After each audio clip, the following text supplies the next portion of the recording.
Hi, I'm Kirsten Newlon, the producer of Rural Health Today. Before we get to today's podcast episode, I'd like to share a brief message from our podcast team. Every conversation we record takes work behind the scenes, from scripting to scheduling to publishing each new episode across our podcast platforms. An essential part of that work is done by our audio engineer, Kenji Ulmer, who edits each recording to ensure we can offer a high-quality listening experience. Kenji and his wife were in a car accident a few days ago and asked us to share some love for the rural hospital that took care of them. Decatur County Memorial Hospital in Indiana provided excellent care for Kenji and his family, and they're now out of the hospital and healing at home. Thank you to the staff at Decatur Hospital for providing such great care for our extended podcast team and for representing rural health so well. Please keep Kenji and his family in your thoughts this holiday season. Now, on to today's episode.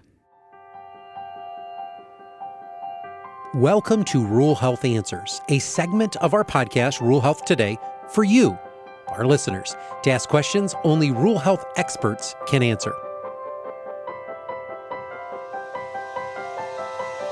I want to ask you, we have a segment called Rural Health Answers, and we have people from throughout, our listeners that will ask questions. One of those is, what does a successful relationship between clinicians and administration look like? There's often a divide. Yeah. Could you shed some light into that? What does a successful one look like? Not what does a dysfunctional one look like? Oh, yeah. But how do you build that? Because there's often a divide between what they call the bean counters and the clinicians. They don't understand what we do out here on the floor. And the finance folks are saying, well, you don't understand how we get reimbursed. And so what does that relationship look like? And how can leaders, assess to maintain, all right, how do we build that relationship to close the gap so that we're working together? Yeah, for sure. I think, mutual respect is imperative. I'm super blessed because I've been in both spaces. Like, I have a business degree and I have a nursing degree, so I can see it from both perspectives, and I can shed light on, simplifying the business of it and then also simplifying the care piece of it for the business folks.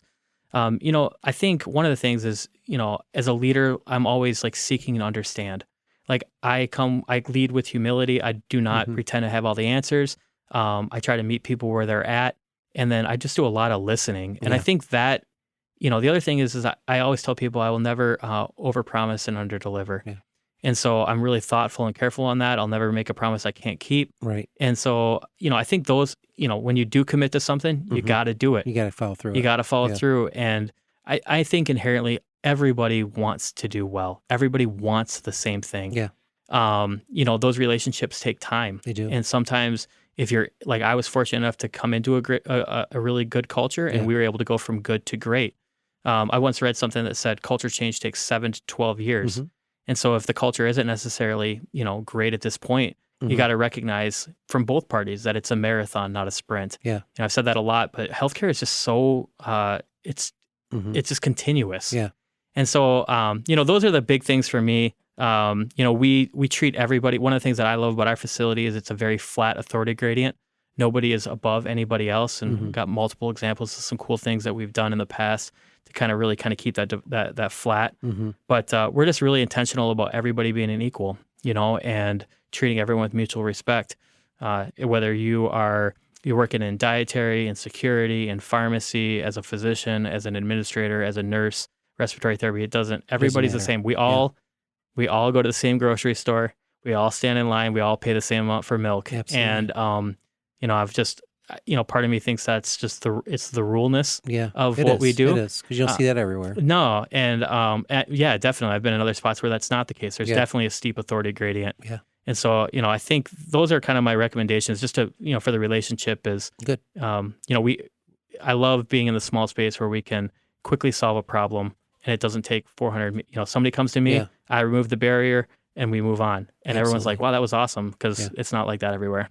Keep up the great work. Thank you. We appreciate having you on the podcast today. Very insightful, very enlightening. And to thank our listeners for joining us today and tuning into Rural Health Today. It's very important that we have listeners that can support this program.